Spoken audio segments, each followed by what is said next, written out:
Es la historia de un amor como no hay otro igual, que me hizo comprender todo el bien, todo el mal, que ni yo luz a mi vida,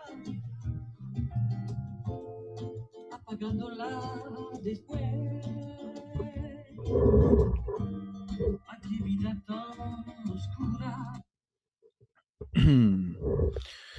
Hello, who's here today? Hello, anybody's home? Hello, Alfonso, Ali, Kevin, Sabrina, Joel, Alfredo, Lawrence, Isaac, Ted, Muga, Kevin, Raza, Tony, Harry, everybody. How are you doing? Long time. And it's Wednesday, right? All right. So yesterday we had a wonderful presentation in toe section, right? Very good presentation. And you probably saw on iLearn that our classmate also shared with us, the code, the presentation slides. So, and our classmate was Nicholas Green, right? Nicholas Green also got the senior oral presentation, a requirement for graduation out of the way. So that was wonderful, good for him, and wonderful for all of us. I really love this kind of activity. Our classmate in tow section and some classmates came from other session as well to attend the presentation.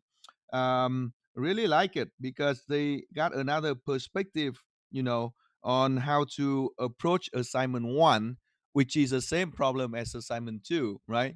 They saw how Nicolas did it, and now we have more time to better our solution, right? Um, what else happened yesterday? Oh, as promised, I made a post on iLearn. Let's see. About the volunteer. Thank you everybody a lot. Like last time, willing to help the newcomer.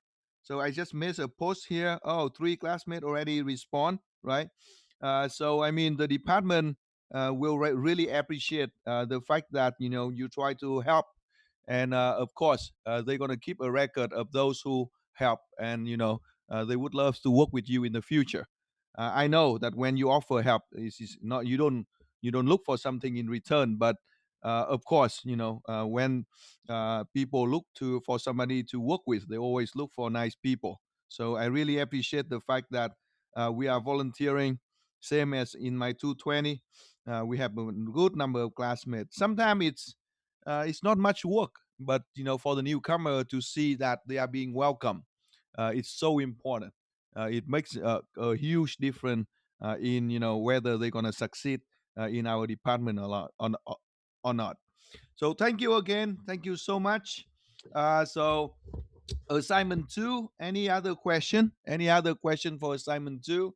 Um, I still continue to receive classmates coming to office hour, including yesterday, and discussing assignment two. So that was great. And please keep doing that, right? Even after an assignment is done, please come and keep discussing, because for example, right, in terms of function, right, in terms of function, for assignment two, with all we learned from last week, it was enough, right? Just pass everything by value. That was enough for us to finish assignment two. But as we learned today, we are opening up to so many ways to passing a parameter, from and to a function in C++.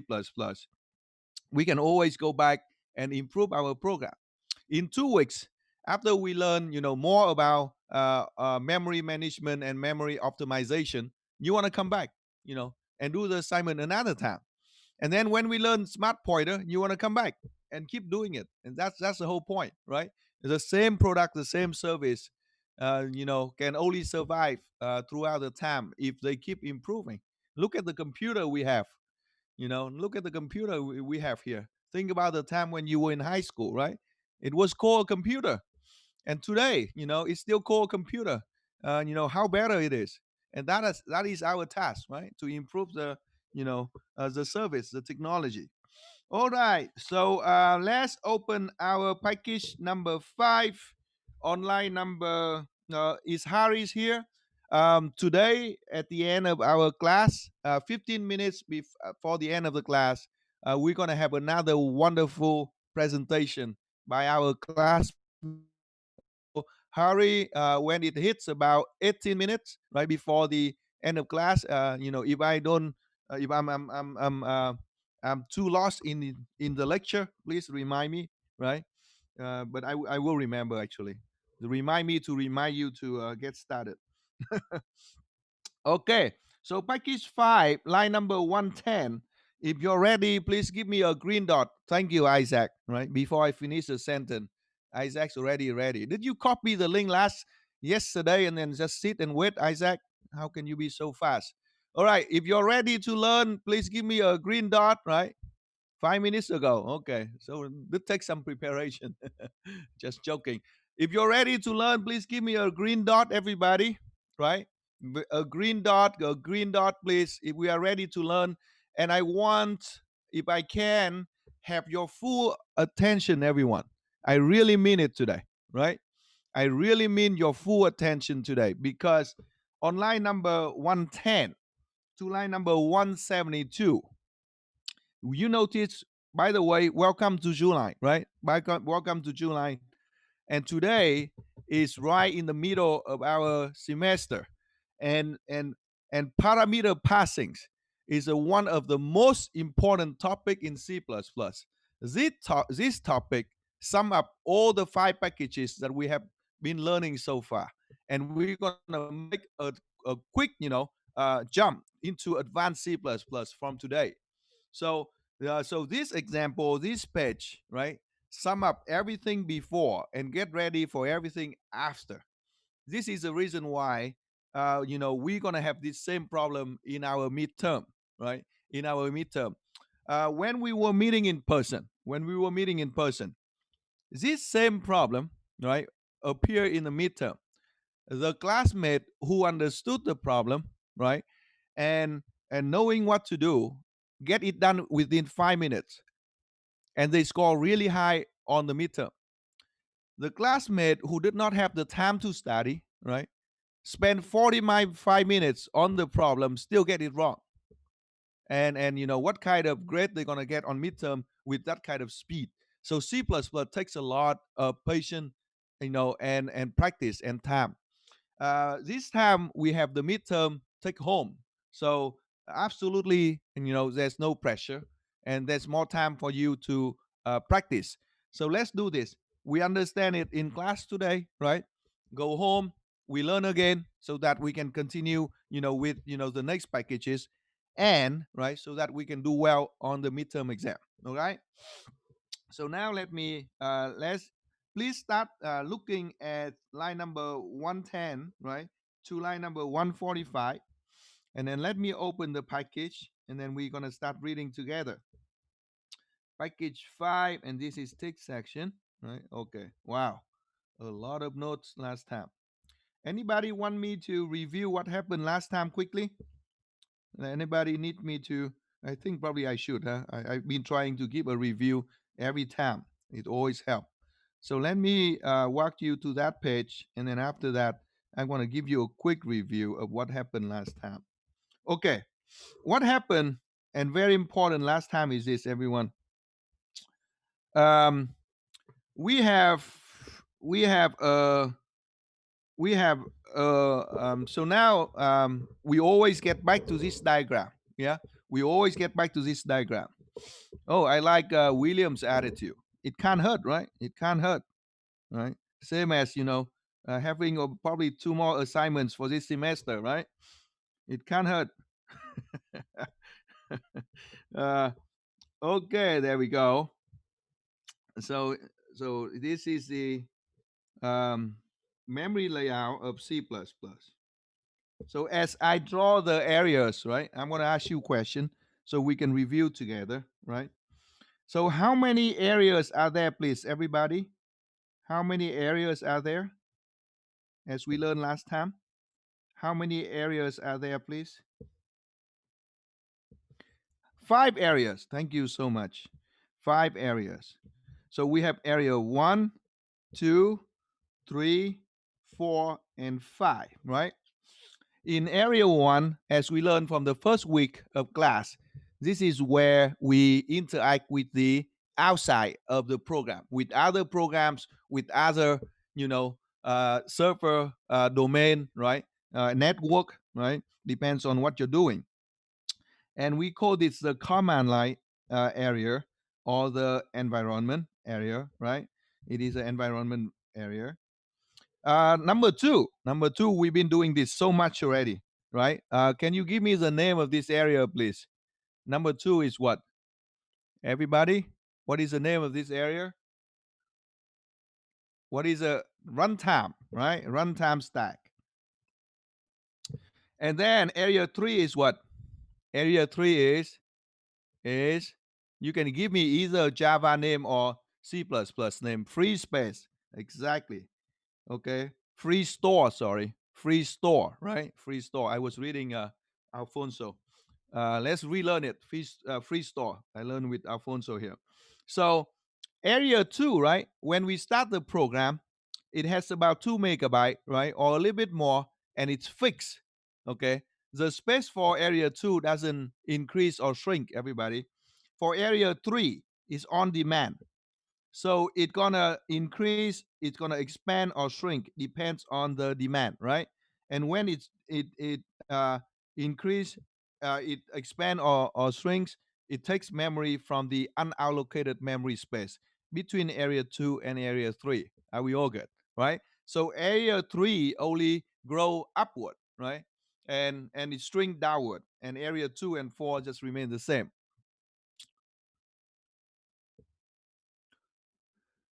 Why would we use a free store when you can use runtime all the time? Okay, we talk about that. Area 4. What's the name of the area 4? The name of area 4 we call it's the data area, right?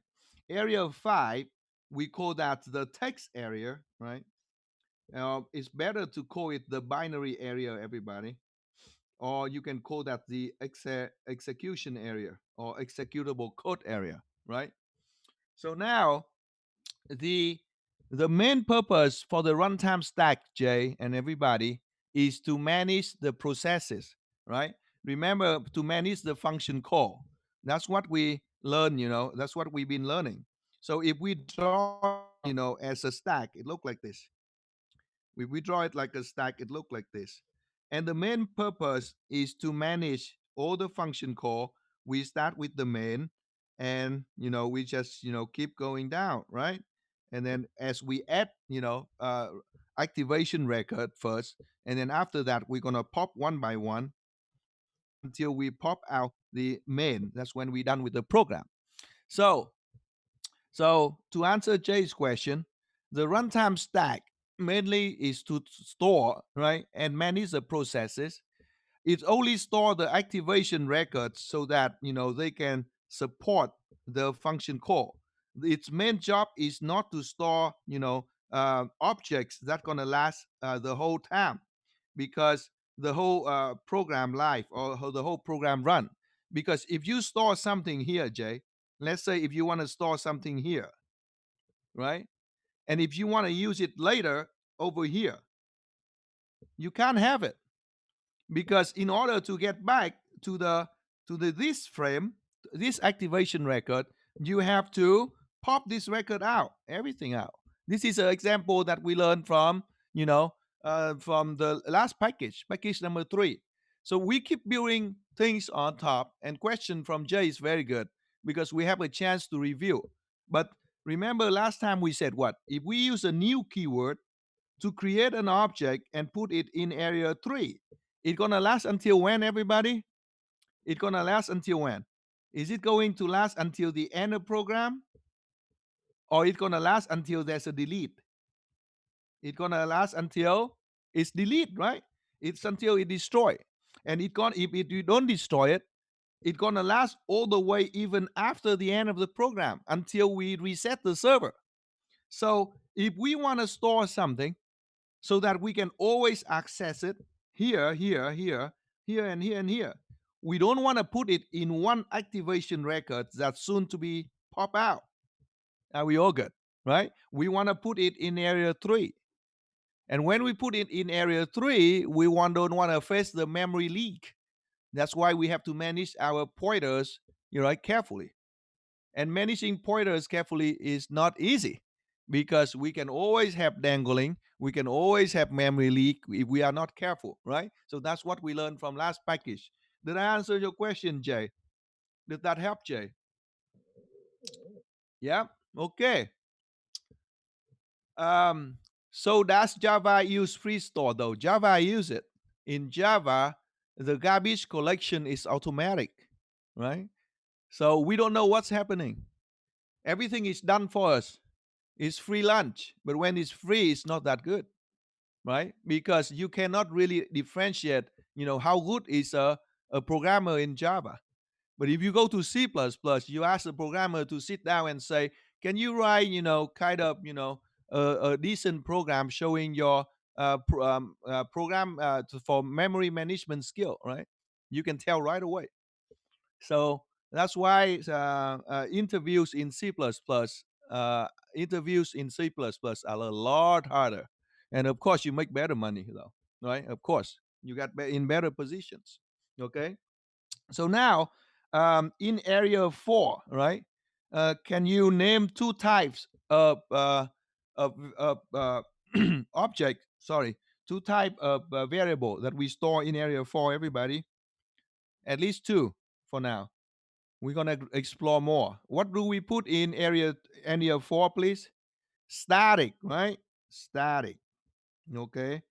And what else we put in there? What else we put in there? No, you are okay, Edgar. If it's local static, it still go in there, right? Global, right? Global. Null pointer, right? Excellent. Okay, if I saw some classmates say about local, right? Where do we store the local variable, everybody? The parameters, where we store them? On runtime stack, right? So this is runtime stack, and we know that in there we have multiple activation records, right? Multiple activation records. And each of the activation record, we want to store local, right? We want to store local variable, we want to store local variable, right? Um, okay, local variable, and we want to store what parameter, right? Okay, so that's where we go, and that's pretty much it, right? But it was very difficult when we first learned it, but when review now, it's not that hard. So the most difficult question that we had last time was this, and I'm going to ask you now to finish this review, right? If we have a static variable x, if we have a static variable x, okay, let's say we have a static variable x. What is the lifetime of this variable x, everybody? And what I mean by lifetime is that at what point is a object get destroyed? Does the object get destroyed? End of program. Very good. End of program, right? Not end of the function call. Everybody's good. So now, if it's end of the program, uh, when can we access it? So I'm talking about two things, right? Number one is lifetime, how long it lasts, and number two, I talk about access. Okay, when can we access it? The hardest question that we learned so far. When can we access it? Right? Is in area 4. It lasts until the end of the program. That's the lifetime. That's when it's still alive. But when can we access it? When can we access it? Okay. When and how, right? So it is there, right? If it's there, and if we know the memory address, yes, we can access it anytime. But it is a variable x, which is a label, right? And that label only has a meaning when. When can we access it, everybody? We are talking about x. If we are talking about the memory address, I agree.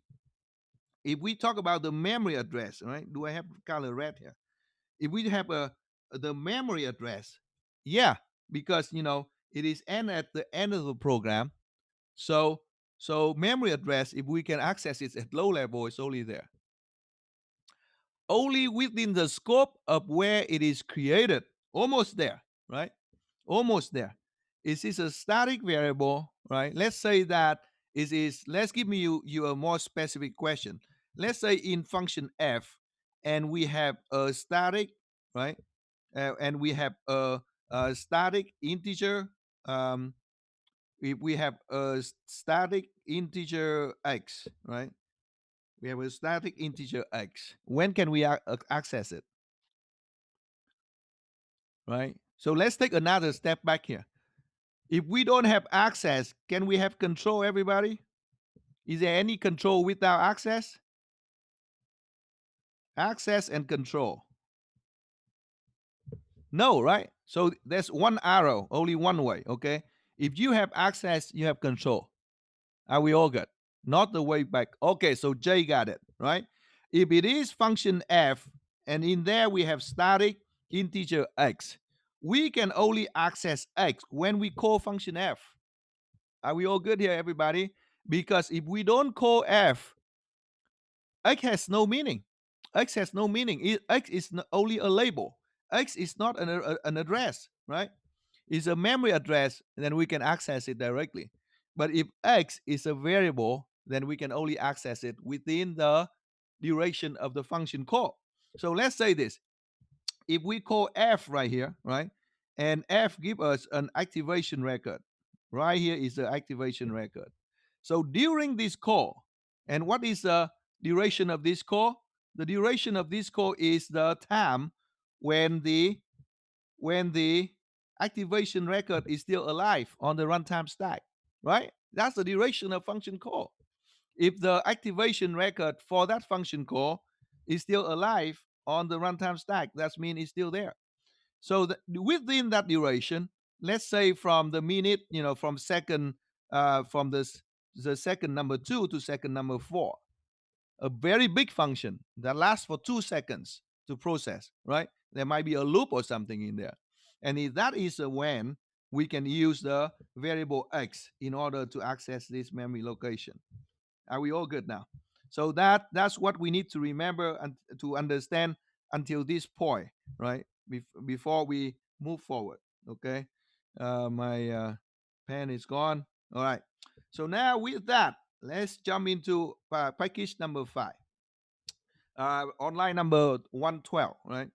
So now make sure that you are all with me now, right? And then I want to walk you through how to understand this example. How to understand this example, because this is such a very important example. So here we go. You want to take a pen, right? And you want to make sure you if I put 1 star here last time, I want to put 2 more stars, right? So make it 3 stars. Very important. On line number 112, we have the swap one function. Are we all good? On line number 112, we have the swap one function. Even if the AR where static is declared, activation record where the static is declared pop out, the label will be there until the end of the program. The label is not there. The label is not there. The only the address, not the label. Yeah. On line number 120, right? We have swap 2. On line number 128, we have swap 3. On line number 136, we have swap 4. All right. On line number 144, we have the main. Right. So here we go. This is when we're going to test all the function, passing method that we create on the top. So now we notice that basically they are all swap, right? But we are just, and they can actually be named swap and still work. We don't need to name swap 1, 2, 3, or 5 because it's function overloading, right? But I name them 1, 2, 3, 4, 5 is to make it easy for you to follow. So now, what we are using to test, all these methods is very simple. We have integer 1, integer x equal to 1, and integer y equal to 2. Very simple numbers. We are not talking about any big, not even double, because that's it's not how big the number is that we care about here. We care about whether it create a change or not, right? So now you notice that on line number 147, right? It say no, it did not change. On line number 159 say no, it did not change. And then on line number 151, we say that yes, it did change. On line number 155, we say yes, it did change. And what we are doing is this, everybody. If we start out with the value of x equal to 1 and y equal to 2, when we say no, it did not change, because after we make the function call on line number 148, and we notice that x is still equal to 1 and y is still equal to 2. On line number 159, after we make the function call on line number 163, right? This is a function call. And then after that, we see that the value of x and y, right, is still 1 and 2, right? And I think it's better to go with the flow of the program. So let me take you back to the main flow so you don't get confused here. On line number 152, we call swap 2, right? And now we print out x equal to 2 and y equal to 1. So the values of the two variable did get swapped. Everybody's good here? It did get swapped, right? So now on line number 156, we call swap 3. So from line number 154, they were 2 and 1. They go back to 1 and 2. So they did get swapped again, right? On line number 163, we see that the swap, right, 4 with the number are still 1 and 2, right, compared to line number 158. So they did not change. All right. So that is a service layer. That is a service layer. And that is the test, very simple test that we are doing in order to understand something bigger here. What we are trying to understand is this, everybody. The main focus is on the parameter list. The main focus is on the parameter list all the time. Let me make it a purple color, right? So the main focus of this whole experiment is the parameter list. So we look into the parameter list, the way that we pass variables in, right? We call that the parameter passing methods, right? There are different methods. You want to make it big and call it methodology if you want, but I think method is good enough. So now, let's do this. I want you to please take 15 seconds, right? And look at all the passing methods. And here we have only 4 of them to see number one, what, how is it done? How is the passing done? What is the effect of it, right? And why so? So 3 questions, right? How is it done? What is the effect of it? And and why is so? So you notice on the right side, I designed this experiment with giving you a lot of help, right? In order to understand, you may want to use all the memory addresses that I left on the right side for you, right? For each element. And you notice that I also use the italic, right, font for you. I'm trying to make it as easy as possible for you to understand the experiment. And then, there are other memory address on the right side, right? That is underlined, right? And it's not italic. For example, the one that ending 8C, right? Is that for the original variable y. So you see, you look at the addresses of x and y in the main and compare with the addresses of x and y, within the function call in the activation record. You also want to look at the value. You also want to look at the differences between parameter, formal parameter, and actual parameter, right? Referencing, pointer, dereferencing, everything's in here. Okay. So 15 seconds, right? Let's work individually, make as many operation analysis and explanation as possible, and then we talk. 15 seconds, please.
All right.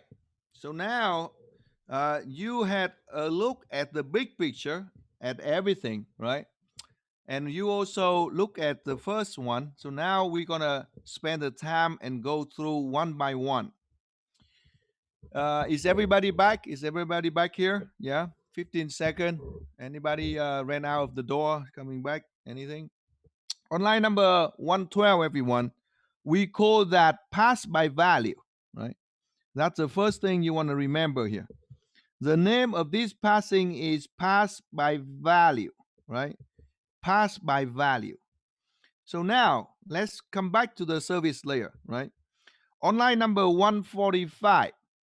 We start with the value of x equal to 1. We start with the value of y equal to 2. On line number 148, it's very important that we pay attention to how we make the call, right? Very important to pay attention to how we make the call. In C++, every little bit matters. In Java, you make a call, you get to the method, right? And it's by value. That's it. Nothing to talk about. But over here, how you make the call, and I will analyze, in very deep detail what I mean. But for now, how you make the call. For example, on line number 148, you say I pass in x and y, right? On line number 156, for example, if you can follow my ruler here, can you follow my ruler? Okay, everybody. We see that we are not passing in x and y.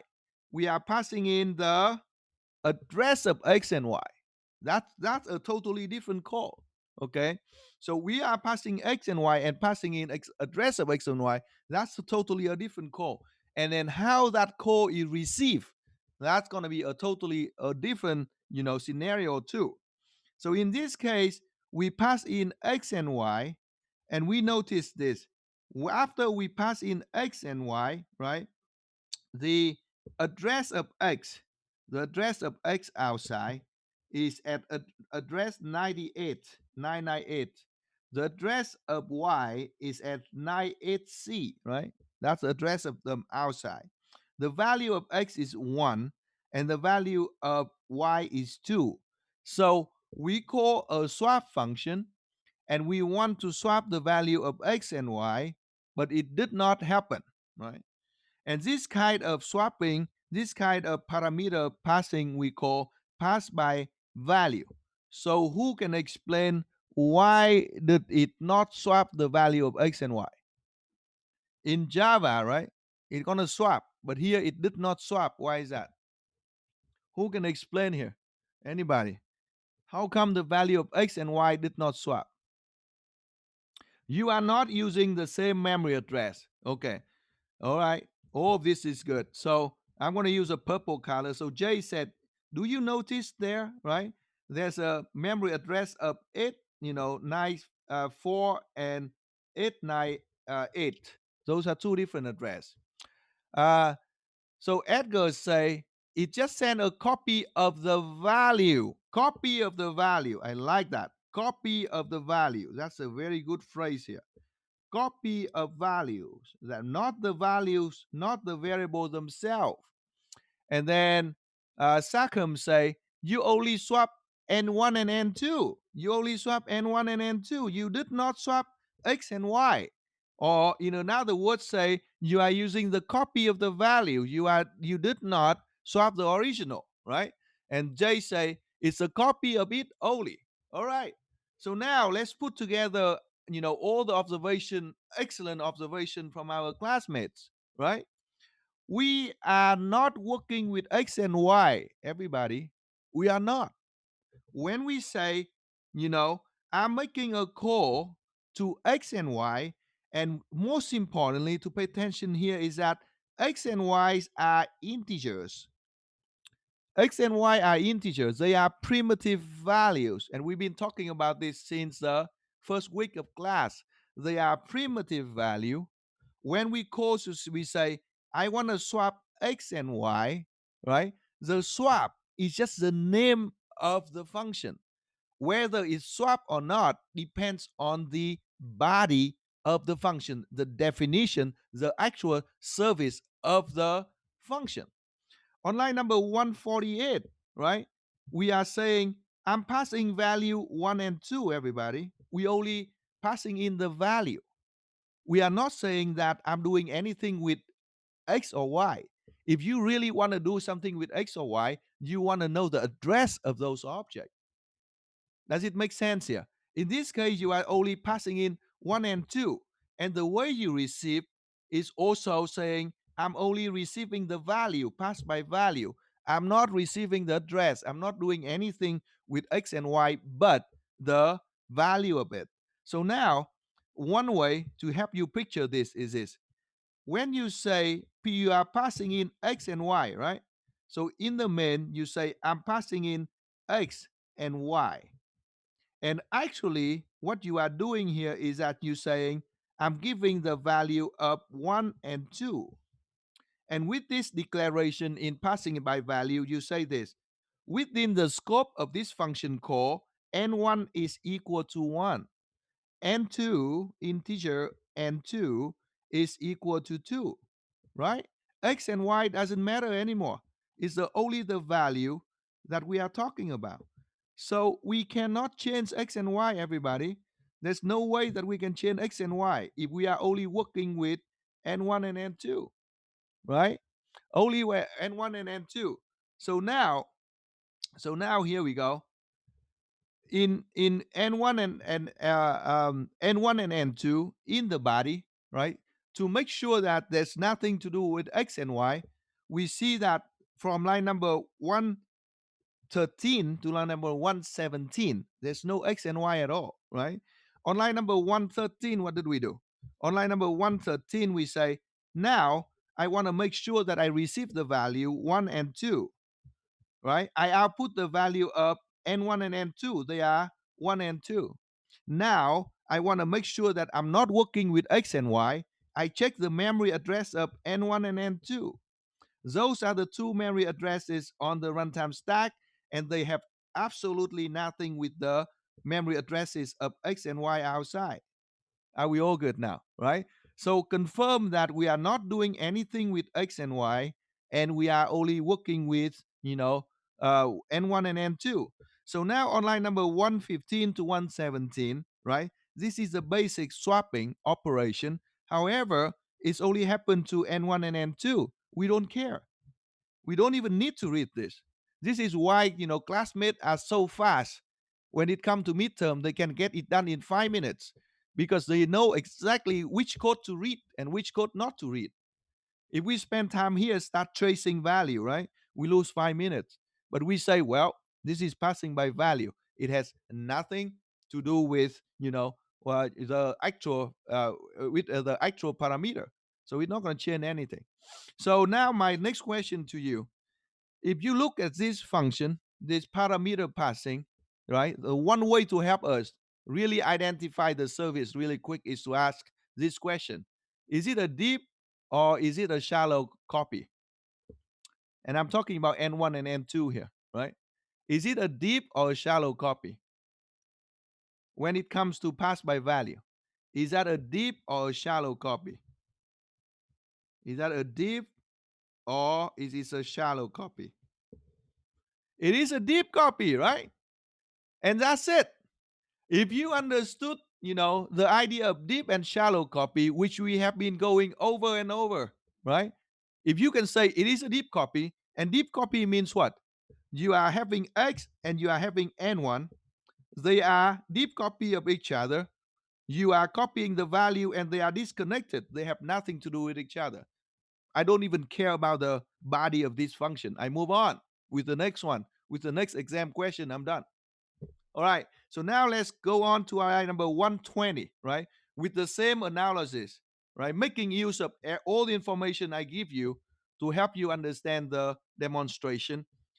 Can you explain why the value get changed this time, right? Why did the value get changed this time, everybody? Why did the value get changed this time? For swap 2, why did the value? Very good. Passing by reference, the ampersand reference variable, right? So what's going on here? What's going on with N2? Who can explain this? Who can explain this? When we are saying, you know, when we are saying this, everybody, when we are, so now let me take a step back. I don't want to lose any classmate here. Again, online number 152, we are saying this. I'm calling a swap on XY. It's nothing different from swap one, everybody, in terms of the core, right? The same core. Look at this, how amazing it is. It is the same core, the exactly same core, but we receive in different way. We receive it a different way. In here, we receive it. We are saying this. We are saying this.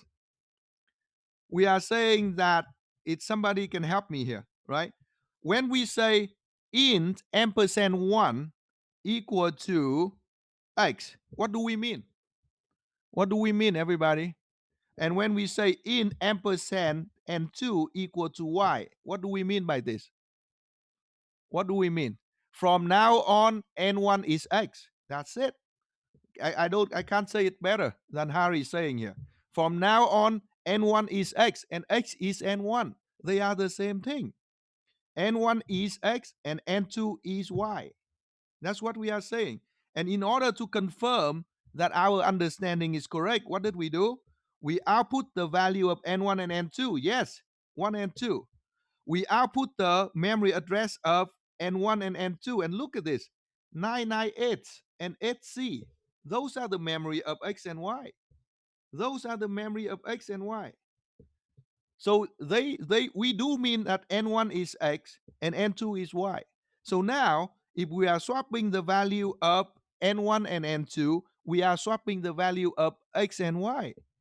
So if we swapping the value of x and y, that's why the value getting swapped from, right? This is from 1 become 2, right? This is the and 2 become 1. They are swapping the value. Any question here? Any question here, everybody? Right? How about the classmates who are not texting, who are not talking? How you doing? How do I know that you are doing okay, everybody? Can somebody respond? You can blink an eye, blink a green dot. You can do something, let me know that you are doing okay, right? I just want to respond from you. I don't want to lose anybody. I know that some of us are busy taking notes. All right, I'm very happy here. I see more and more confirmation. Very good. Thank you. Thank you. Every once in a while, right? I know that not all of us like to multitask, but every once in a while give me a confirmation.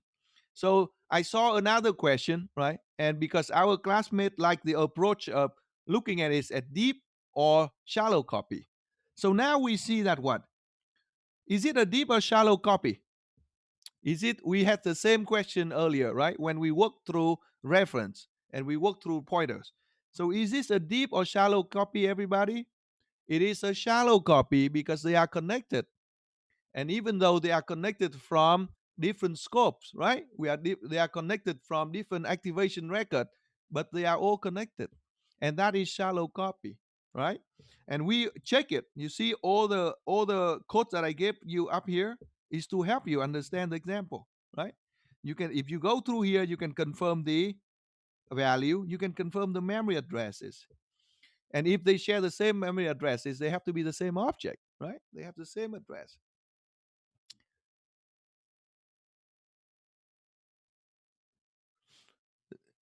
Yeah, they have the same addresses as to what they are referencing. Remember, we talk about references, right? When we talk about when we compare pointer and references, and that's why I went through it so thoroughly for you today to understand this. I'm very happy. We are doing great here.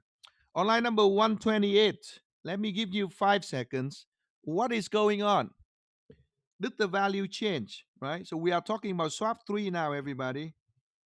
And swap 3, this time looking at the core, we are passing in the addresses. Aha. This is the same as the return example on the previous page, right? In the previous package. Okay. So what's going on here? We see that the value did get swapped again, right? It gets swapped again. And we see that The core is different. So let me make sure I mark all the differences for you, right? So now the last thing is to look at the code and then analyze. Why did it change, right? Why did it change? If the last one we said it was passed by reference, that's the name that we call it last time. It was passed by reference. And this time we are passing by what? We are passing by two pointers by value. Aha. Two pointers by value. How interesting is this? What's the difference between pointer and references? Who can say it's fast? Come on. What's the difference between pointers and references, everybody? The one main difference, the biggest difference. Pointers have different addresses. That's it. All right. Harry is very fast typer here too. So do we see it here? Do we see it here? We see that when we passing in, we are passing in the address of X, right? We are passing in the address of X, and we passing in the address of Y, right? We are passing in the address of Y. We are passing in the address of Y. Ah, how ugly. Let me do the ampersand better. There you go. We pass in the address of Y. So now, wow, Harry gonna go even viral later, guys, when he start his presentation. So wait for it. So we have pointer one pointing to X, right? We have pointer two equal to Y. Everyone's good now, right? So now we are saying this. Well, I'm not saying that P1 is X anymore because P1 is not a reference, but P1 is a what of X, everybody? P1 is what of X? P1 is P1 is what of X, everybody? Where did we go? Hello, hello. Okay, it's a pointer, right? It's pointer to X. All right. It's a pointer to X. And P2 is a pointer to Y. So let's double check that. Let's double check that. If P1 and P2 are two pointers, then they should not have the same memory addresses, of X and Y. There you go. There you go. If we see here that what P1 and P2, they hold the memory of X and Y. However, they have their own addresses, right? In the activation record. Everyone's good here. Is it clear to you? Is it clear to you? When they are references, right? Remember the last example, they are at the same memory addresses. But over here, they are at the two different addresses. But they hold the value of X and Y as their value. And if we look in the body, because they are pointers, so when we want to swap them, we have to dereference them. That's why we are having the pointer dereferencing here. And of course, that's going to create an effect on the actual values, right? The actual parameters. And at the bottom here, we see the value change. Any question about swap 3, everybody? Any question about swap 3 here? Pass by two pointers value. Any question here?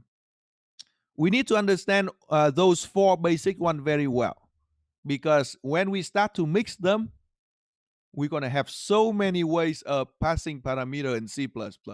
Okay, when we did assignment 2, right, that's when we were wrapping up all the passing that we learned in Java, and now we have new one.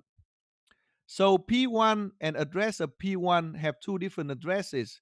Of course, right? Remember, I was sitting there and pointing at the TV, Jay. I'm a pointer, right? I'm pointing at the TV. Are we all good, right? So if I'm a pointer, what value do I hold, Jay? If the TV is at J, right? And if I'm at A, what is my value, Jay? What is my value? What is P1 value in this case? What is P1's value? This is P1, right? What is P1's value? P1's value is Z, address Z, right? And address of P1 is what? Is A. They are different, Jay. Are we all good now?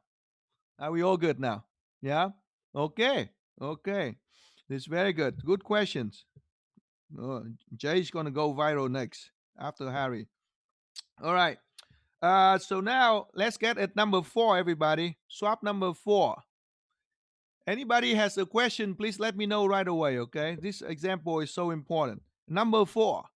Number four is where we really show our understanding here, right? What happened with number four? Swap number four. We actually did not change the values. So what did we change? What happened? What happened?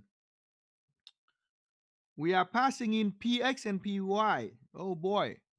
Why don't we just pass in the address of x and y? Why do we have to pass in px and py? Right? What's the difference? What's the difference here? What's the difference? Mm, sorry, not dereferencing. It is not dereferencing.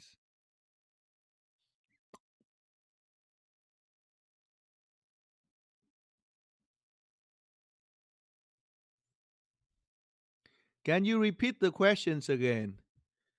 The question the same as last time, Harry. The same questions. I said that the swap did not change the value. We are passing in px and py. Last time we passing in the address of x and y, and px and py are actually pointers of x and y. Then why don't we just swap that why don't we just pass in address of x and y, right? And why it make a difference when we pass in the px and py instead? Passing the copy of the value, not the address. Hmm. Okay, we have two viral classmates who still needs more time today. How about we take about 10 seconds, everybody? Try again, right? Try again. Let's try again. And this one's not easy. This one is not easy. In order to understand this one, we put together all the three uh, happened before. Okay, it's not a pointer pointing at a pointer. It's not a pointer pointing at a pointer.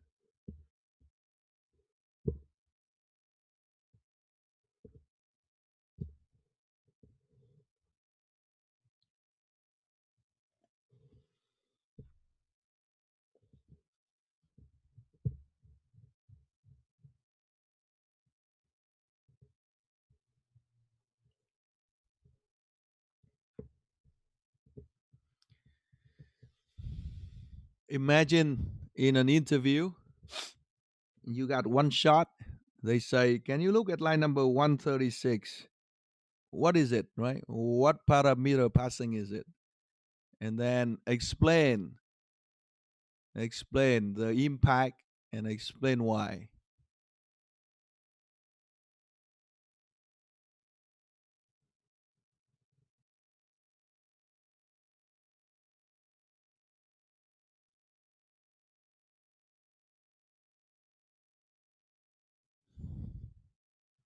This is back to package number 3. Remember, we had the practice, the four practice after constant pointer, right? The whole point of that practice was to understand pointer, pointee, type, access, control, right? And put together pointers and ready for references. And then we learn references. So today we put together pointer and reference, right? Is it a pointer pointing at itself? Oh, no way. Come on. A pointer pointing at itself. I like that. It doesn't work because it's only the local scope of swap 4. Uh, Let me see. It oh um actually I'm sorry but not, because we are working with pointers here, not value. So the impact of it gonna be, outside of the scope of the activation record, right? I'm not going to be a C++ developer. It's really hard. I would rather make $150 per hour with Java and then than $200 with C++. Fine with me. Fine with me. And especially, the people who are applying with the same job, they would love that. Fine with me, right?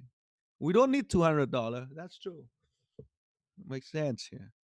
But guess what? If we understand C++, we can go back to Java and be a better Java programmer as well. How about that, Jay? Right?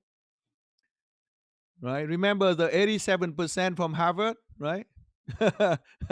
if you plan to be if we plan to be a C++ programmer, doesn't mean that we're going to get there. We're going to end up somewhere else.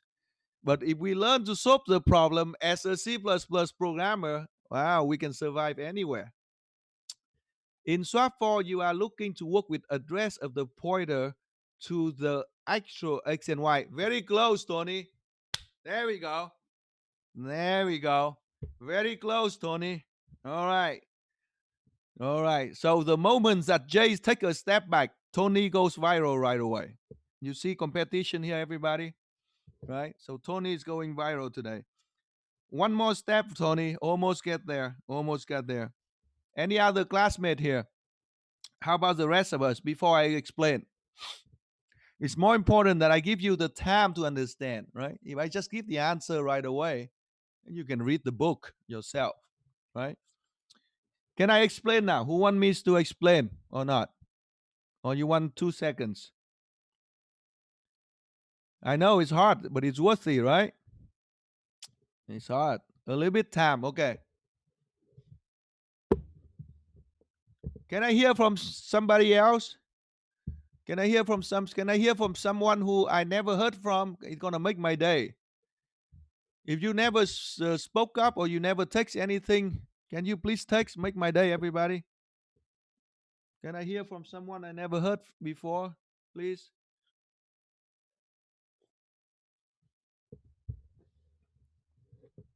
Hello. Hello.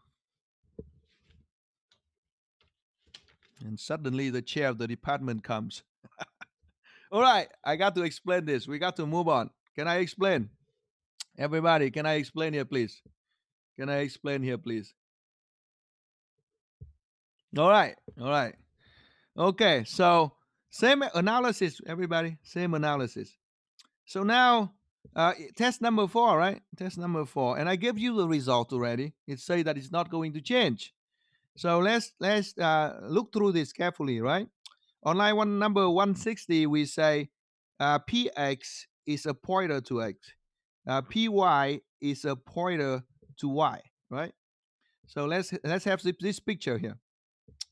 In the main, right? Let me pull out my ruler so it's nice and neat for you. Where's my ruler? Here we go. So if we look at the runtime stack, right? Look at the runtime stack. Look at the runtime stack. And let's say we have the main here, everyone. And we have, this function swap4, right? Let me write it down carefully for you.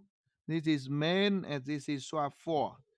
In the main, we have x, right? And then we have y. So px is a pointer to x, and a py is a pointer to y. Are we all good with this? So that is line number 161, right? And then we say, okay, I'm going to pass px and py to you. Everyone's good. So we're going to pass px to py. So we have p1 equal to px, and we have p2 equal to py. Okay, so now let's break it down. Okay, please, everybody, please. So now if we break this down, right? We break this down. Look at this syntax here. I'm going to use a purple color. This syntax is saying this.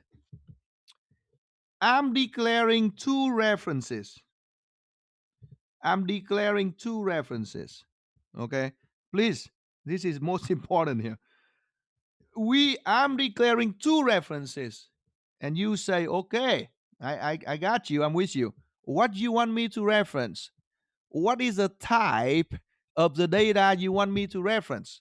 And we say, oh, thank you. I want you to reference a pointer, right? I want you to reference a pointer, not X, not Y. Okay. Remember in the second example, we say, I want you to reference X and Y. And this time we say, oh, no, no, no, no. I want you to reference X and Y. So what does it mean, everybody? I want you to reference the pointers of X and Y, right? PX and PY. So what do we mean here? I want you to reference the pointer of, X and Y. That's mean I want you to reference, X and Y, PX, PY, right? So let's put it in a simple sentence here. With this assignment, P1 is what? P1 is what, everybody? P1 is PX. That's it, Kevin. Kevin has been quiet today, right? Wait until the most important time, right? So P1 is PX. That's it. P1 is PX. P1 is PX. Okay. It's solid. P1 is PX. P1 is PX. And P2 is PY. P1 is PX and P2 is PY, right? So we are saying that P1, right? In the scope here, we said, P1 is PX and P2 is PY. Is PY. So now let's continue to see what's going on. So now we say, okay, I got what you say. You know, uh, if P1 is PX, right? Then what is the value of P1? You say, well, I just told you P1 is PX, so value of P1 got to be the value of PX. So P1, we say, okay, its value got to be the value of PX. And the value of PX is the address of X. Are we all good? Yeah, Kevin, the address of X. PY is what? P2 is PY. So the value of PY got to be the address of Y. Ah, and then we say on line number 138, we say, yes, same address, different name. That is the definition of the reference. On line number 138, we say, okay, let's double check here. Can I have the address of P1? Can I have address of PY? And you say, sure. The address is 80 and 74, right? The address of 80 and 74. And we know that those are the addresses of PX and the address of PY. That's what it is. Because P1 and P2 are references of PX and PY. So now when we swap, what are we swapping? We are swapping the value of P1 and P2. That means we are swapping the value of PX and PY. That means if we start out with PX pointing to X, PY pointing to Y, then now we should have PX pointing to Y and PX pointing to X, right? So what happened is the swap gonna make PX pointing to Y and PY pointing to X. However, the entire time we never change the value of X and Y themselves, right? So we are ending up swapping the what? The pointees. But we did not swapping the value of the pointees. Let's double check. If we double check here, we see that PX start out pointing at X, right? And PY start out pointing at Y. But then after that, we output again, right? And we see that PX now is pointing at Y. And then PY is pointing at X. They swap the value. They swap the value. That's it. However, X and Y themselves did never change because you only swapping the pointer right here. You did not swap the pointees. Are we all good here? I know this one's difficult. I know this one is difficult. Any questions here? All good? Okay. Um, Go ahead, Harry, I please. got a question. Yes. So, okay, on line 136, Hmm. when it says amperan P1, 136? yep. 136. Where is it? Okay. When it says amperan P1, that Am- amperan means it's ampersand. Ampersand, yeah. ampersand, yeah. Um, so that means it's referencing. Okay. No, I'm just asking, does that mean it's referencing? Yes. Doesn't amperand, whatever it's called, before variable means address? No, no, no. If if you give it, right? So so when you provide a value, this is a very good question, right? Remember this, that in programming languages, right? One keyword, one symbol can mean multiple things, depends on the context. If the ampersand only mean the address, then it's going to become English, because we got to have so many words, right, in programming. So now let's look at this assignment here, and this is a good question. Okay, I'm happy that you ask. If we declare a pointer p equal to the address of integer x, Mhm, in this context here we are giving the address of x. Are we yep, all good? mhm, But if we are declaring a reference, I made this point very clear when we were studying. We say if reference u equal to x, right? yep, yep, So here it means a reference, because on the right side we did not say is equal to the address of x.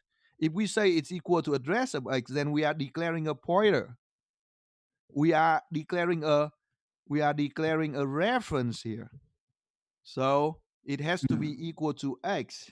So now, if you see that it is in a declaration, it mhm, is right next to the type, right? mhm, yep, That ampersand means reference.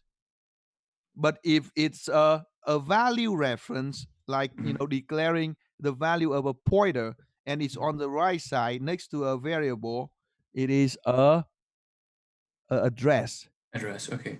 So So that got me confused because I like know, the I totally ampersand, understand. It's very good to ask the question. yeah, because like in this case, the ampersand was neither before, neither after the type. Mhm. It was like before P1, and I'm like, wait, is this address or is this reference? Ah, very good. This is why I was explaining very slowly here. Remember, right, that we say the type of the pointee, or the type of the variable that I'm referencing. We Mhm, were so used to saying I'm referencing an integer x, right? yep, But in this case, we are saying I'm referencing a pointer that point to an integer x. So the type here is a pointer type.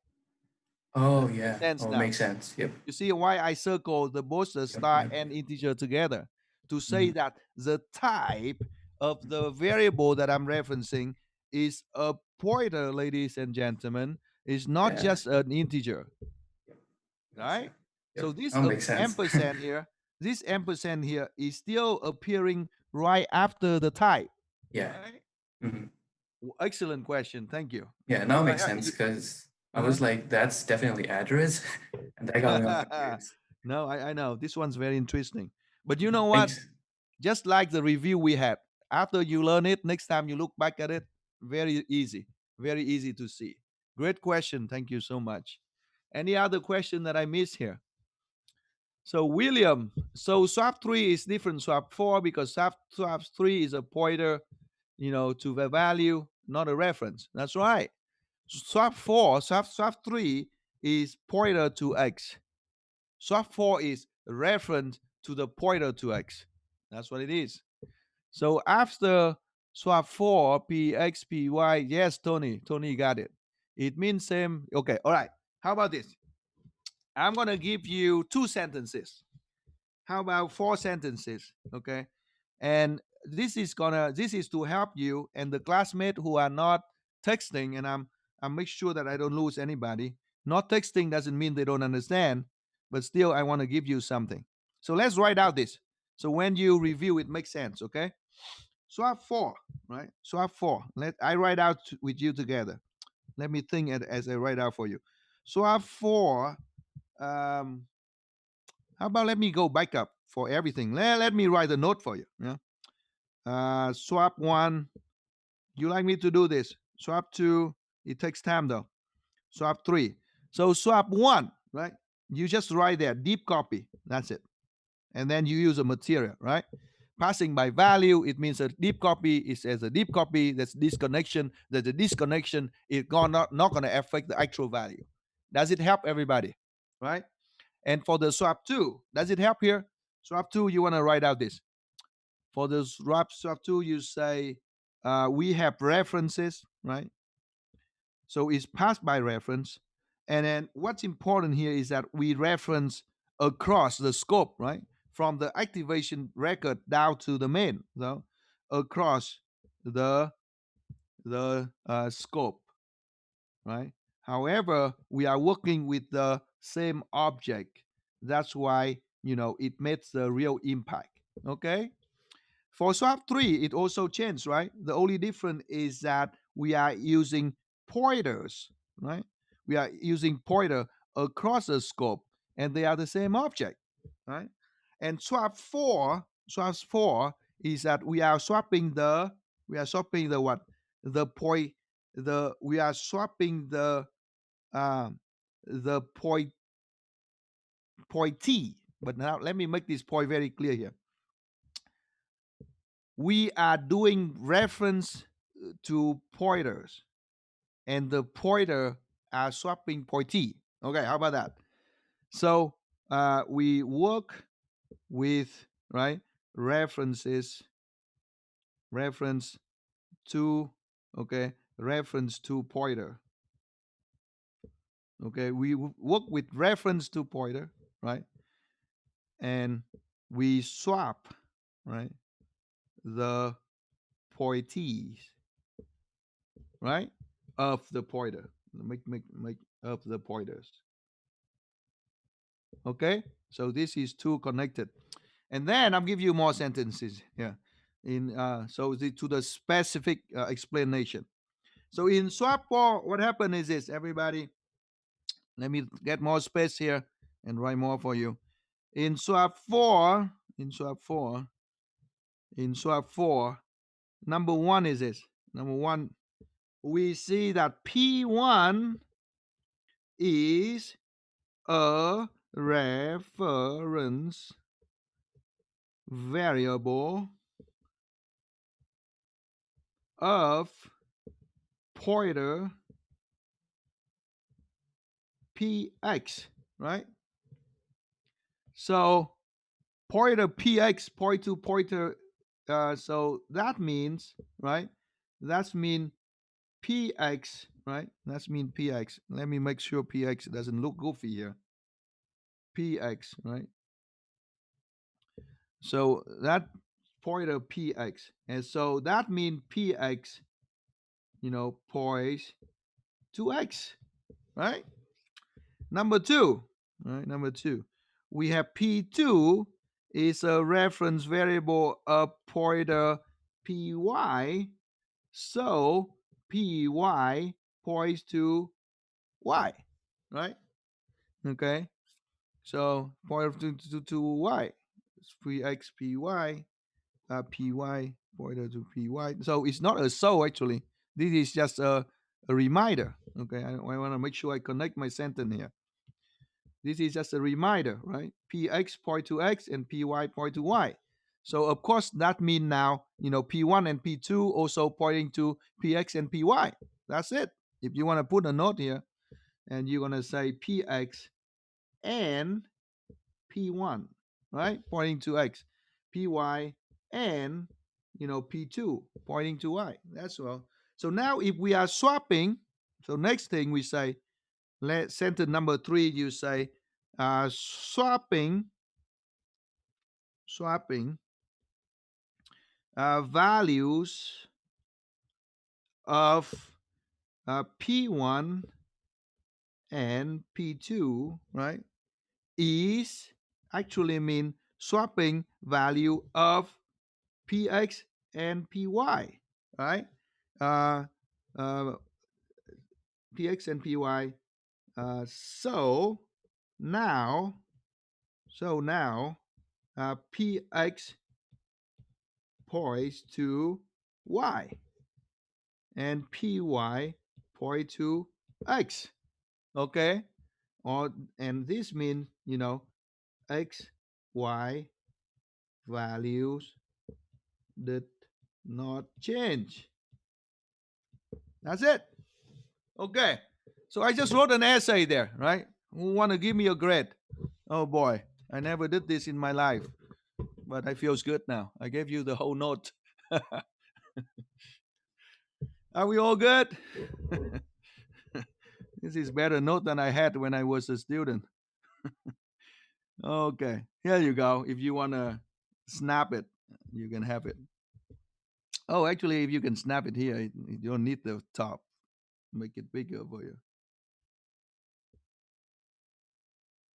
Are we all good, everyone? Okay, it makes sense now. All right. Okay, let's move on to the next one. Any question before we move on to the next one, please? Any question before we move on to the next one, please? So if px and py had pointed to the reference address or address in swap 4,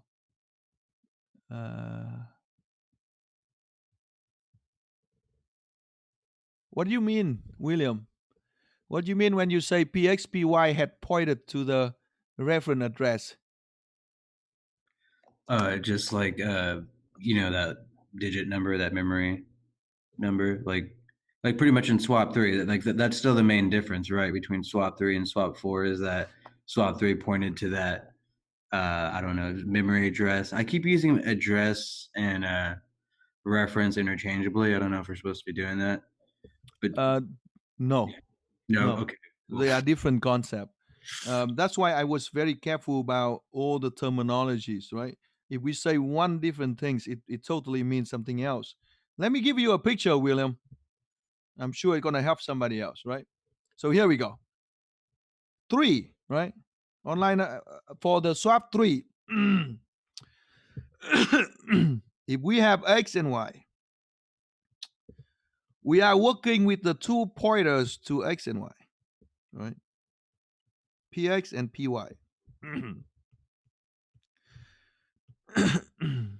Px and py. For number 4, right? For number 4, we have x and y. Okay, we have x and y. Let me make sure you use the text that I just gave you. I mean, that's the I don't think that there can be more detail than that. But here's more if it helps, and you can put this together as well. I keep hitting the wrong button. 4, right? X and Y. We actually build, one example on top of the other. And then we also have X and Y, William. We also have X and Y, PX and PY.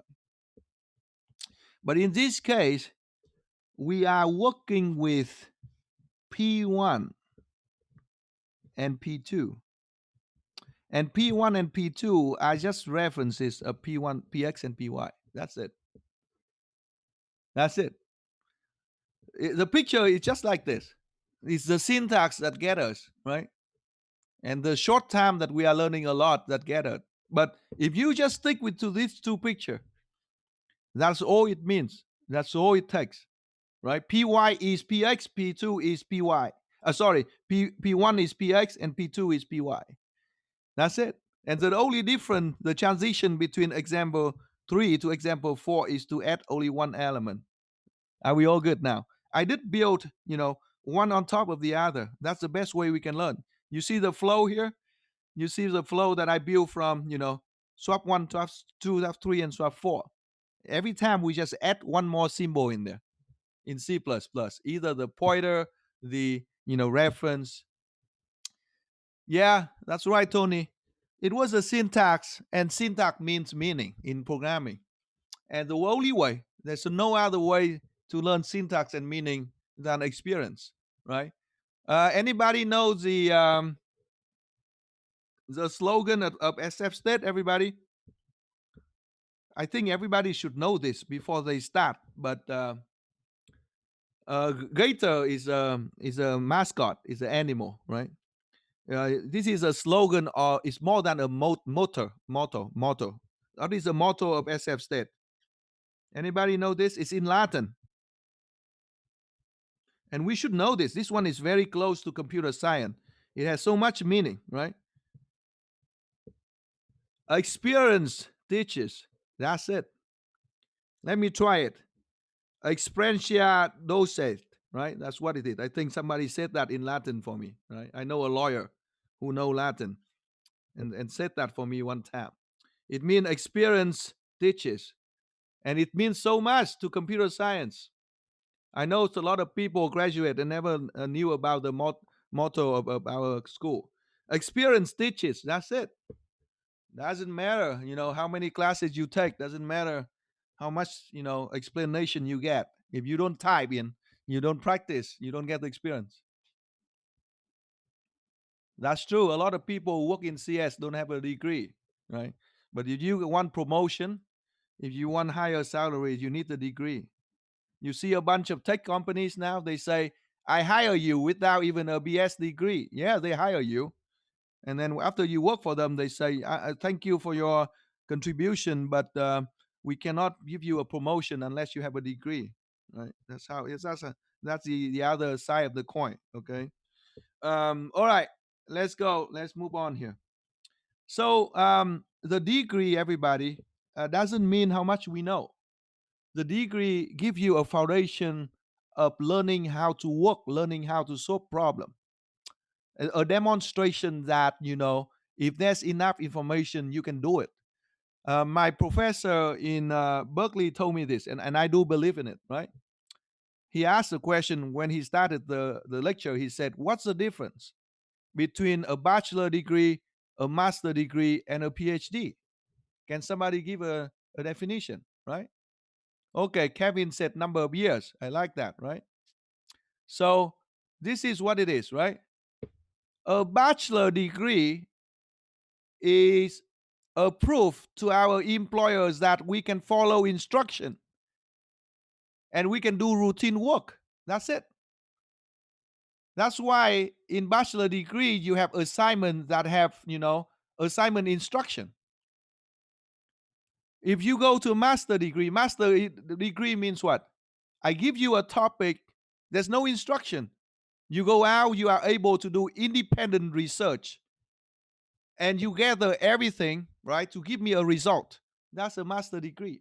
So on top of, you give a task, do you need instruction or not? If you need instruction and you prove that you can follow instruction, that's a bachelor degree. In a master degree, I give you a topic, you go out there, research, do whatever you want, and bring value back to me. Just to look for the value and bring it back to me, right? So master degree in a organization is more of the manager position. They can come up with tasks, right? They know that there are places to find things. They give the instruction to the bachelor to go there to bring that thing back. And now what is a PhD? PhD means I don't need instruction. I don't need to know if it is available to research for. I'm the one who create value for the humankind. I add some new value to this world, right? Or if there is something existing, there's a service, there's a way of doing thing, right?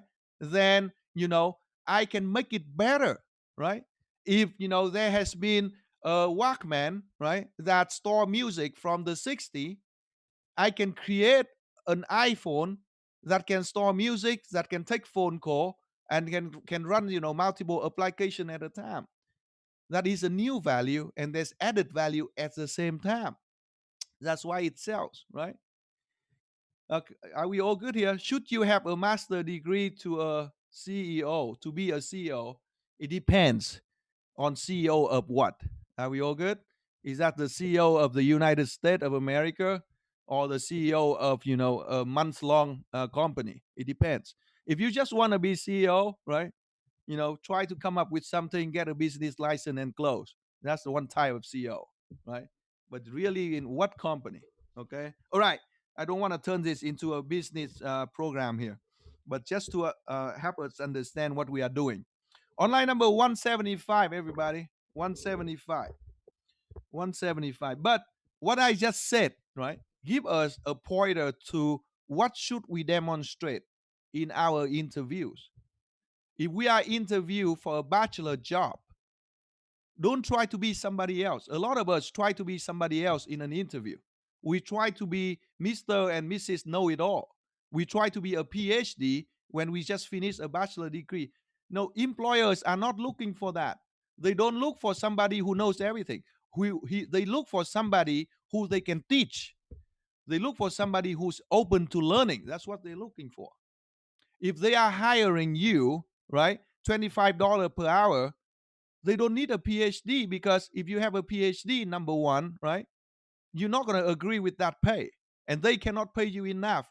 And you come in, and after a week, you get so bored because you say, I want to create, I don't want to do routine job, right? So just be who you are, and make sure you know what they look for and give them what they are looking for, not more than that. Are we all good? Right? That's right. They look at your potential.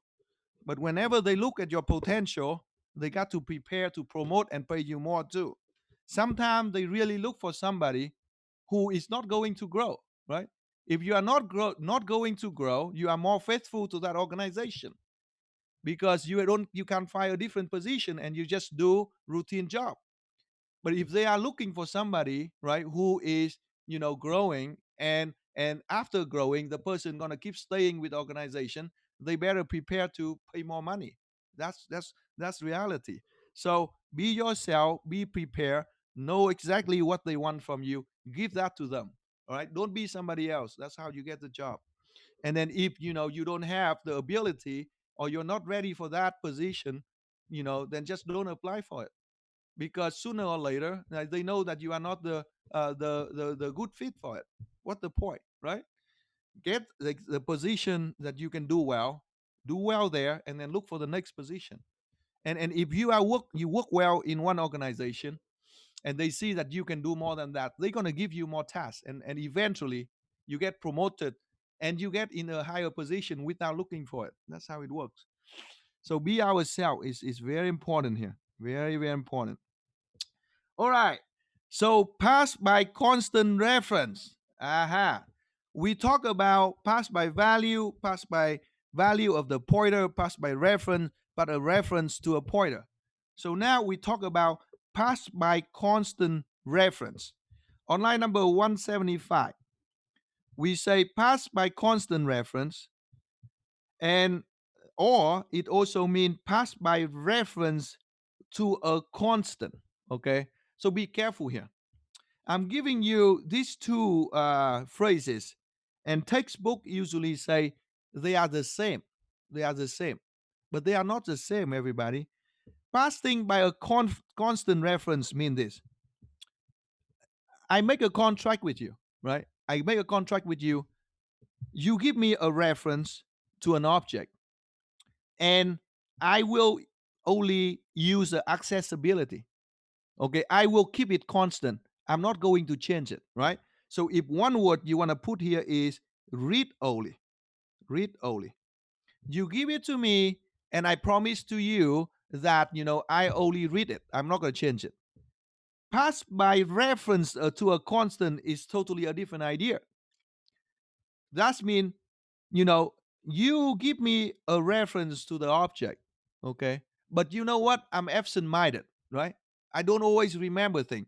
Before you give the object to me, can you please put a lock on it? Make sure that it has to be constant. So even when I'm absent-minded, I try to change it. I can't change it, right? So there's a tiny difference in there, everybody. There's a tiny difference. For the first one, you say, you give me the full object, and I promise that I will read only. Okay, that's the first contract. The second contract saying this: you give me the object, right? But I making no promise to you. If you want to keep it constant, if you don't want me to change it, just lock it. Everybody's good here? Everybody see the difference here? Yeah. So now let's do an experiment, right? How many experiments I have on this page for you? There are two of them, right? So on line number 176 to line number 179, right? We are having, oh my God, oh, almost time for Harry. Where's Harry? So now on line number 176 to 179, we have a demonstration on line number 205 and 206. Now let me give you the blue color. And then on line number 182 to line number 200, right? The experiment is on line number 208 to 21. So what you notice is this, everybody. And what you notice is this. On line number 176, we're saying this. Test passed by constant reference. And when we pass in, we say this. I'm going to take it as a reference, right? I'm going to take it as a reference. And I'm going to put a keyword constant in front, right? To tell you that I'm not going to change it. I'm only going to read from it. Okay, that's what we are saying. So now, on line number 205, we declare a full double A, right? We declare a full double A, right? And A is a very big number, right? 37 to the power of, I can't count, right? Too big here. And then I give you a note here that you really want to put here. It is not a constant, right? That's the most important point of this experiment. However, we're gonna pass to a a function that accept passing by constant reference. So we are passing in a double, but we are saying I receive it as a constant double and I'm referencing it. What's the difference does it make? What's the difference? The difference is here. When we say type ID, right?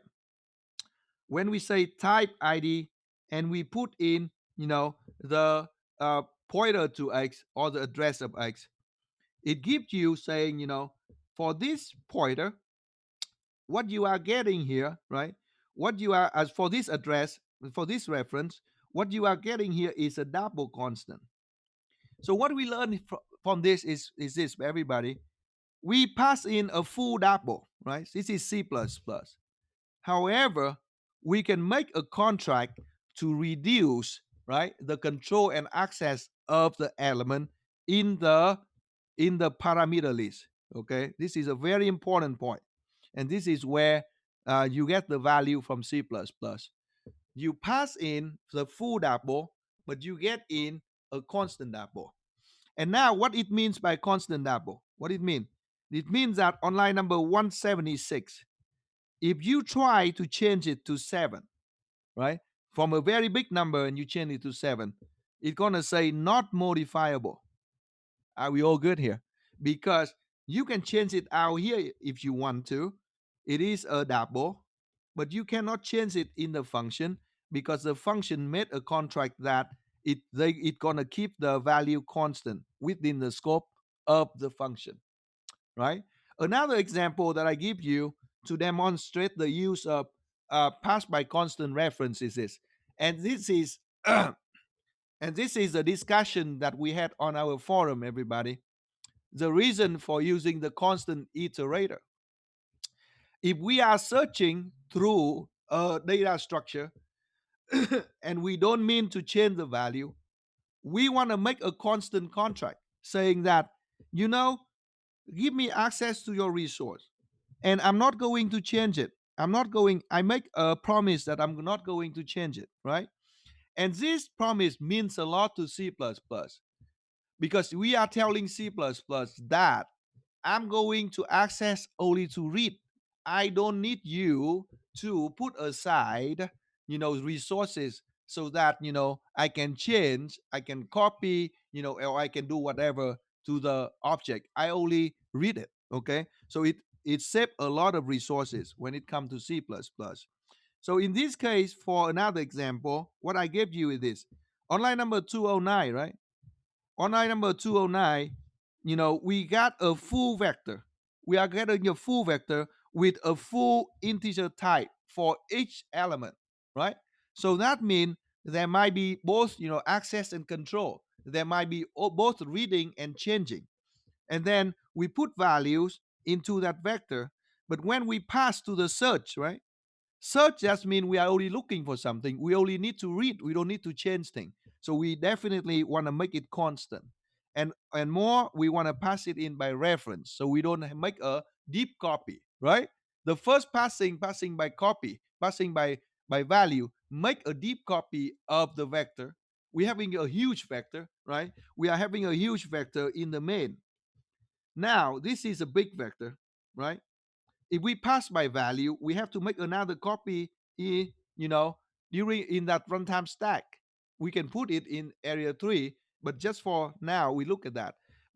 And then we also have to reserve all the processing power on the right side in case we need to change it. When we put a reference, with the ampersand, right? When we put the ampersand, we are saying things this is an ampersand.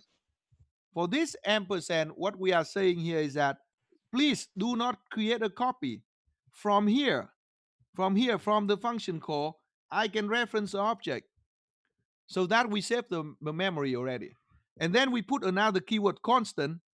By the keyword constant, we said, you don't have to save any processing power for me. I'm not going to change anything. So it's clean, totally clean, right? So that keyword and reference mean a lot in this case. Everybody's good here, right? So at the bottom, on line number 225 to line number 235, I gave you the definition for a recap. Pass by reference, pass by value, pass by constant reference, and most importantly, when you should use those kind of passing, right? So please, review these two example from the last page and this page before we move on more, complex stuff next week, okay? Because I want to give Harry enough time for his presentation here. Are you ready, Harry? Are Yep. you ready? Are you there, Harry? Yep, I'm ready. Okay, so I'm taking off the screen now, and it's yours, right? All right, just give Okay. me a few minutes. Let me keep things in order. All right, let's give Harry a hand, everybody. There's a clapping hand in the participants window there. Let's give him a hand. All right, go for it, Harry. Thanks, everyone. So we are done with line number 235. 235. Right. Can you all see my screen? Yes, we can see your screen. The microphone is yours. Yep. All right.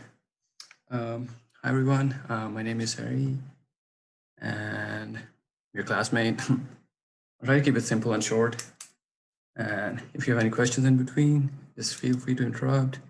I'll definitely not mind. I'll be happy to help if I can help. If not, professor's here. I'm kidding. I'll be happy to help. All right, let's get started. Yeah, so let's start. I think that was the toughest part C for assignment 1. Let's go over some requirements. The first one is coding. Oops. Let me use a pen. First one is coding. No hard coding. So I'll be honest, I didn't know what hard coding is until halfway through the assignment. There was this point when I was stuck and I used, let's give an example. Like I used string s dot equals CSC 340. And then I asked professor, is that hard coding? And he's like, yes, that's hard coding. And that's when I know what hard coding really meant. But yeah, that's there. Moving on, data source. We were supposed to use enums. Not much of a task. Data structures. So for me, I used multimaps, and arrays. I did it twice. I first did it with hash maps, with a little bit of hard coding. And then in one of the lecture, professor was going over to Google Guava. And then I was like, okay, I gotta change it. And then data loading, everything else is simple. Let's move on. Let's talk about the desired output of our beloved user who wants to use our program. So user can enter either just one keyword. If he enters one keyword, then we're gonna print like everything. I'll just type EV. I'm sorry, I'm typing on a mouse. I'm writing on a mouse. Or he can enter two words, two inputs, either distinct. Let me just make it more here. Either distinct, like that's just a keyword. Or he can write distinct or some part of speech, P. If he enters distinct, then we just print distinct elements. If he enters distinct part of speech, then we enter just that part of speeches. And user can also enter three inputs, three words. If you enter three words, that's just like a mixture of these two. Gotta be distinct and distinct part of speeches. Does that make sense? All right. Okay, so I'll just go over what I did for this assignment. As I told you, I used both hash maps and multimaps, and I'll go over the difference in a bit. So for both of these, so for both the attempts that I did for multimaps and hash maps, I used keywords as keys. Keywords are like arrow, distinct, like all the way. These are keywords. And then for value, I used an array of position, of part of speech, which is at index 0, and definition, which is at index 1. So it's like I put this whole as an array where part of speech is known at index 0 and definition at index 1. All right, so there's that. Let's go over what's the difference between hash maps and, okay. So the first output you're seeing right here is hash maps. Property of hash map is if we add same keys, it's gonna override the previous one and just keep the new one. So it's just gonna delete, like if I put distinct noun first and then I put distinct, say adjective, and it's gonna delete the previous one, which is distinct noun, and it's now just gonna keep distinct adjective. So that was the case with hash maps. And you can try hash maps, but for me, I was involved with a little bit of hard coding, and my code was really, really complex. Then I got introduced to multimaps. You see, even if the keys are same, it will not delete the previous one. And that was a game changer. That's what was required for this assignment, right? So that's the difference between hash maps and multimaps. Let me just zoom out a little. Okay, so this is how my multimap looks like. This is the type of key, which is string. This is the type of values, which is an array of string, at which at index 0 is part of speech and at index 1 is definition. So, I mean, this is not exact, but I hope this is what it looks like in memory. So the key is keyword, and the value is this whole thing, which where noun is at index 0 and definition is at index 1. And this is all the other elements will look like. This is how all the other elements will look like if we put them into a hash map and multi-maps. My bad. All right.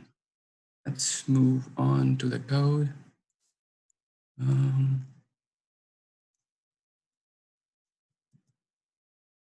Nope.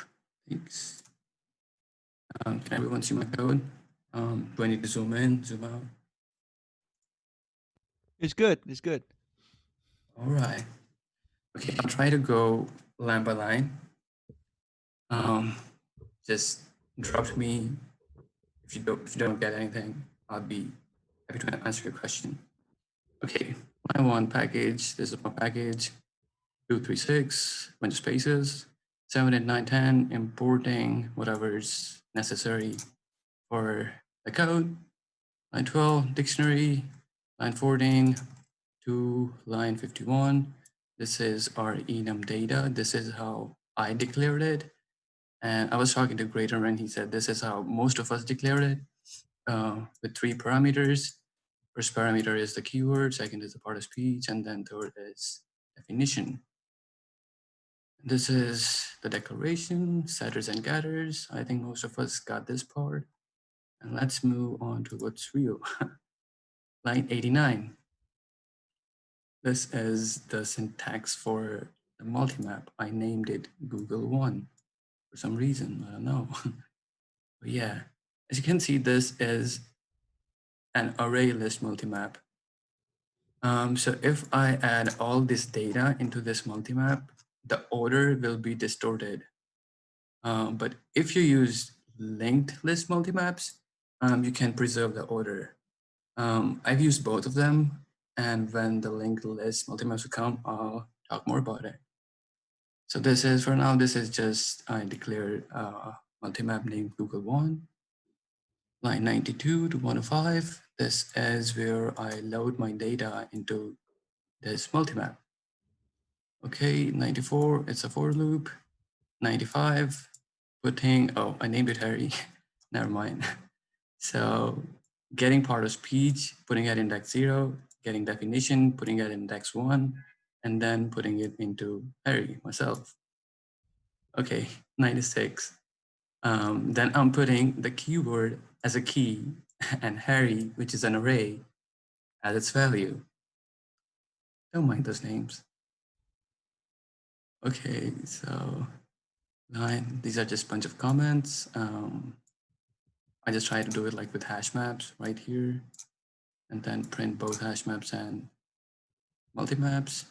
That was just for this presentation. Okay, line 107, main, the heart of the code. Okay, line 108, just printing. Line 109, calling this method, which is at line 92, and we just talked about it. Line 110, 112, just simple stuff. Line 113, while loop, the whole thing that matters.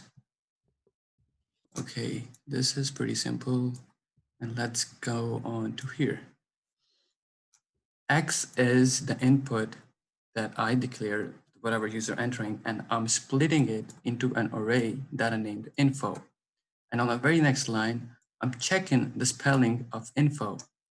Suppose if user enters like, say, distinct in some uppercase and some lowercase, then I'm just gonna check it and correct it. Let's talk about this method. It's right here. Suppose this is what user enters, distinct, non-distinct, and distinct is not as it's supposed to be. And then I'm converting the string 0, which is distinct, to lowercase, and then putting it equal to x. So x is now distinct to lowercase. And then I'm iterating over our enum data again.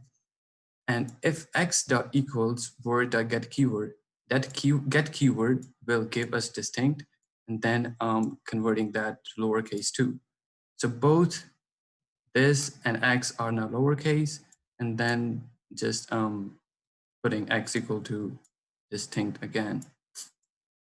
I mean, there's a better way to do it. Yeah, there is definitely a better way to do it. You can use, I could have used multi-maps like if it contains, that's way easier, way simpler, and the time complexity is just 1.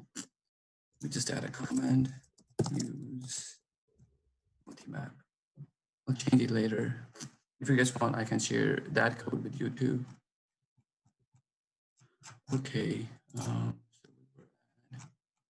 line, yep. And now I'm getting the length of this array, putting it equal to size, and using the switch statement for that size. So case one, if the size is one, say if the user just enters the keyword distinct, placeholder, CSC 340, anything. If the case is if the length is just one, then go through this. If the length is two, go through this. If the length is three, go through this. That's pretty much it for the cases. And let's talk about what's inside. Okay, so case one will print all the definitions available for the part of speech, even if it's repeated. What I'm doing in line 127 to 130 is if my map already contains that key, then I'm using the for each loop and just printing it. That one case is pretty simple. There's nothing like very complex things about it. I think all of us have figured that out. Okay, let me see if we have any questions. All right. And case two. Yeah, so whenever case two, user can either input distinct along the keyword like placeholder distinct, or user can input some part of speech with the keyword like placeholder noun. So I use the if statement for that.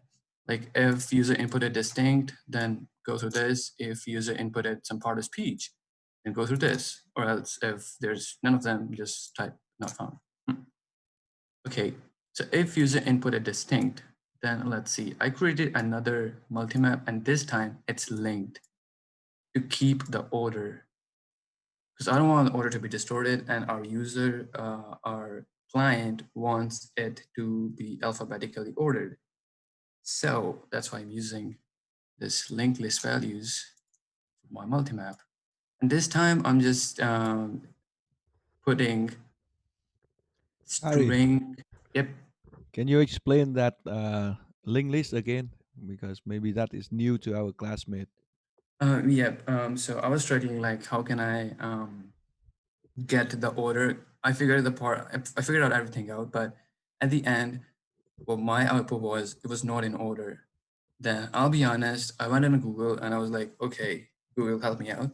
How to keep everything in order if I'm using multi-maps.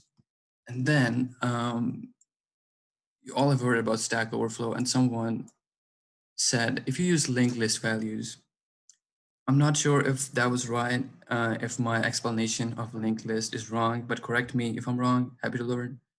Um, linked list is like nodes pointing to another node, pointing to another node. So if I put something in that list, it'll be ordered, it'll be chained. It'll not be like, okay, you can't just access anything from in the middle. You have to go all over from beginning to the end. That will help me in this assignment at least to preserve the order. So that's what I think this is about. Oops. So, what order are we trying to keep here? I'm trying to like, okay, let me go over it too.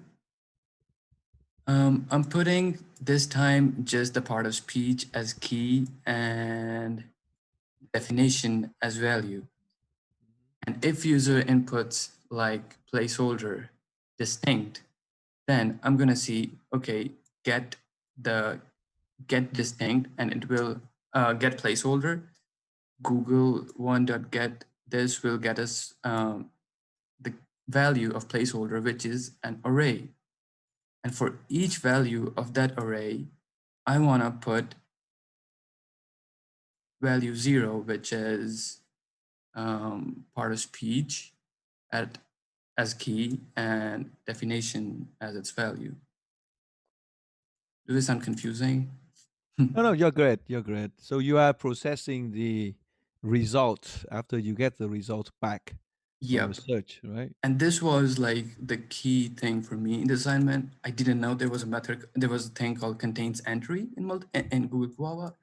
This Mhm. helped me a lot because like what I'm doing is I'm like, if Google already contains this entry, then don't go. If it does not contain, then only go and put it. Oh, it's under week one.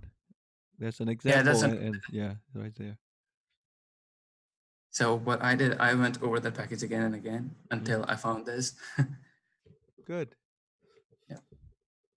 Okay, and this is just printing the Google map out. How did you make sure the results are distinct and not duplicates? Right here, wait a second. Right here, Isaac. If it already contains that entry, then just don't put it. This is what matters. This is what's getting distinct elements. So, so what's going on here, everybody? If I can help, Yep, please. Harry is using more than one Google Map because some classmate might be confused. What's the difference between this map and the other map? There are actually two maps, not one map. Yeah, there are two maps here. Mm-hmm. I should have named it something else other than Yeah. Google. No, it's okay. It's totally fine. Yeah, so the one map is Google One, other is just Google. And that The is first, declare right here. yeah, sorry. The first map Harry used to load the information from the enum, and the second map Harry used to process the result returned from the search. Yep. And then I'm just printing it. And then if the user inputted part of speech, I'm using else if, and then using this method called is part of speech, it just checks if what user inputted is really part of speech. You want to see the part of speech method is here. So it just checks if this is either noun, adjective, or this is. And yep, and then I'm just using if statement, using the same big Google map, Google One map to print it out. That was pretty simple. If you have any questions, let me see. This is wonderful. What I see that stand out in Harry's effort here is that more about Google Guava, right? So good, more practice, more understanding of the methods, and mostly everything done by Google Guava here. So uh, Harry is exploring something that most of us don't learn in 220. And of course, from this, Harry can use the multi-map in C++ very efficiently for assignment 2. So that is, and what I really like is that this presentation and this approach is almost totally different from Nicolas' approach yesterday. So now classmates have another perspective to study. So I recommend that we look at both Harry and Nicolas' solution and then come up with a even better solution of ourselves. That's how we make the best out of all the class learning activities. Okay, is there another question for Harry, everybody? Is there any other question for a summer, right? The amount of effort that Harry put in here is very you know it's good, it's great, I like it. Okay, there's a question. If I can answer it, right? Mhm. Quick, a bit quick. Okay, CSC 340. Let me see where my spell check method is. Okay, it's right here. Suppose the user here enters, let me see, CSC 340 in lower cases, of course, CSC 340, and then this CSC 340 is gonna go in this method, which is spelling check. And let's see what spelling check has got for us. So this is spelling check, and this has now CSC 340 in lowercase, of course. So what I'm doing is I'm putting x is equal to string 0.2 lowercase. So it's already lowercase, so x will, let me just delete this. So x is now equal to CSC 340. And then I'm iterating through data, and I'm seeing if words.getKeyword has CSC 340, then word.getKeyword would have CSC 340 in capital, in uppercase, but I'm converting that to lowercase too. So it's going to be CSC 340. So if x is now both are lower cases, so if they're equal, then print X, then put X is equal to words.get keyword. And then now X would be, get keyword is uppercase, it's not lowercase. I'm converting it to lowercase here, but that doesn't mean this is also lowercase. So now X would be CSC 340, and then I'm just returning it. Oh, yeah. And just so case 3 is left. It's just a mixture of these two if statements and case 2. I think case 2 was the most toughest part to figure out, at least for me. And then everything was just like case 3 was built on case 2. Yeah, so let's just run it real quick. Let's put CSC 340.